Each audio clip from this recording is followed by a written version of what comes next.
Hey, we're on. Hey there, welcome back once again. It is time for the golden age of DC Comics.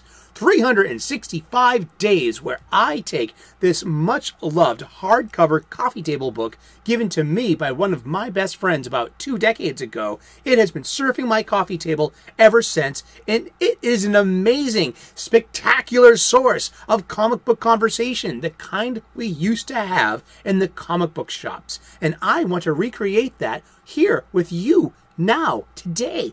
Thank you so much for tuning in. The golden age of DC Comics runs between 1938 and 1955. The Silver Age from 1956 until 1970.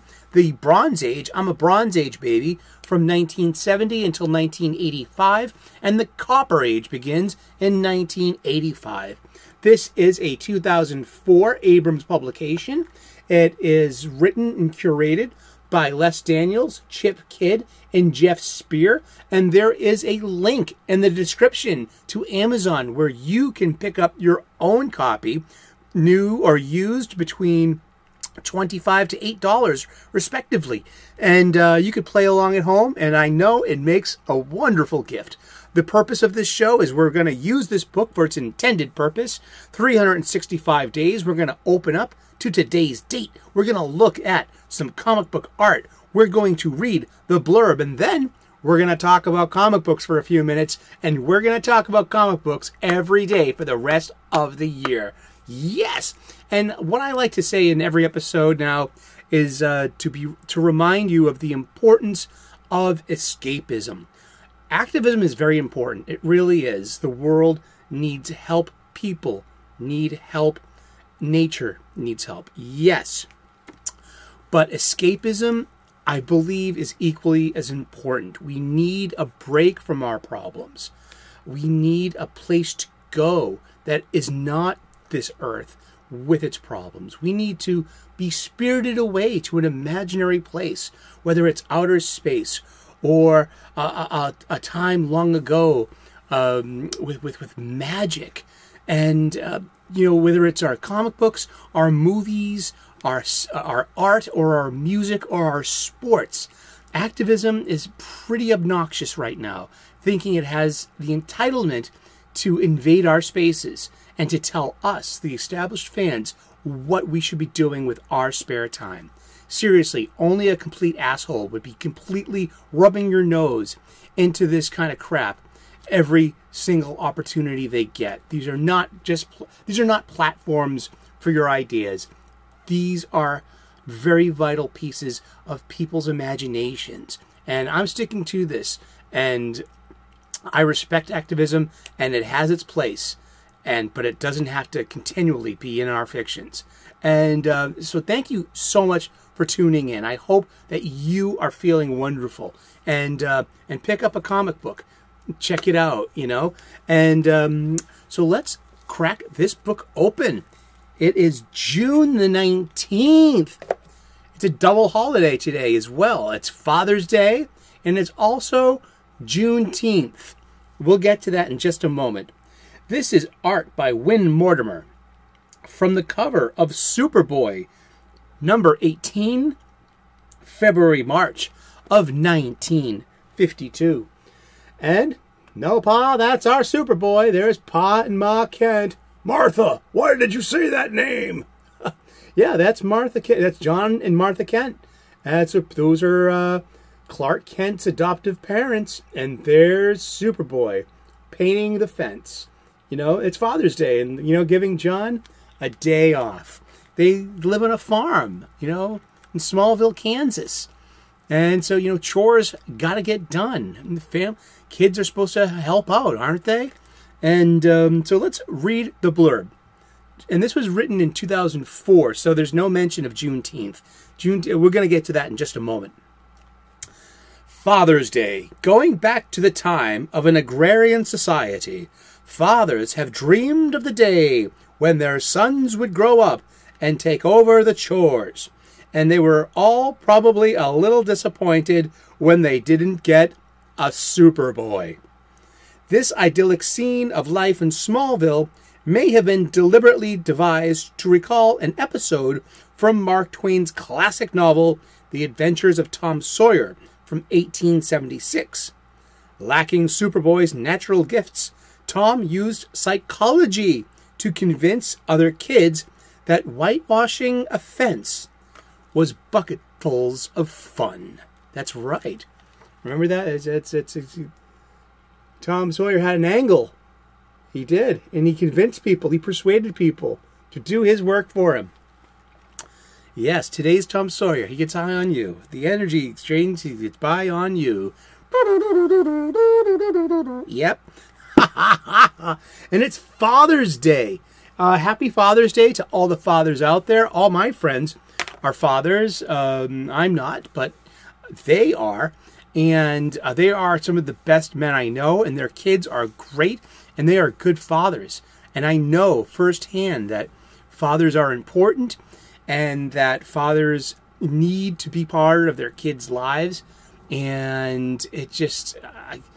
I grew up with a single mother. There's a definite struggle. The data is amazing. It's out there. There's a book out there called the Boy Crisis, and it's about kids from broken homes and how they're less and less capable to cope with the world, and how they need especially a boy needs a male model to become what we consider a man, and that's what Superboy, and here's just a random issue of some Superboy. This is great. I found this at a con in April. I've always wanted this for my Crisis Long box. This is where Superman meets the Superboy of Earth Prime. And unfortunately, by the end of Infinite Crisis in 2006, this Superboy, grows up to be Superboy Prime, one of the best villains of the modern era, and an allegory for fan culture 20 years ago, almost 20 years ago, and how fans were 20 years ago before Twitter became the go-to place, or social media became the go-to place for outrage, before YouTube became the place where we come to congregate and to complain about the new offerings and to extol the gifts of the past. But yeah, this is the first appearance of Superboy Prime.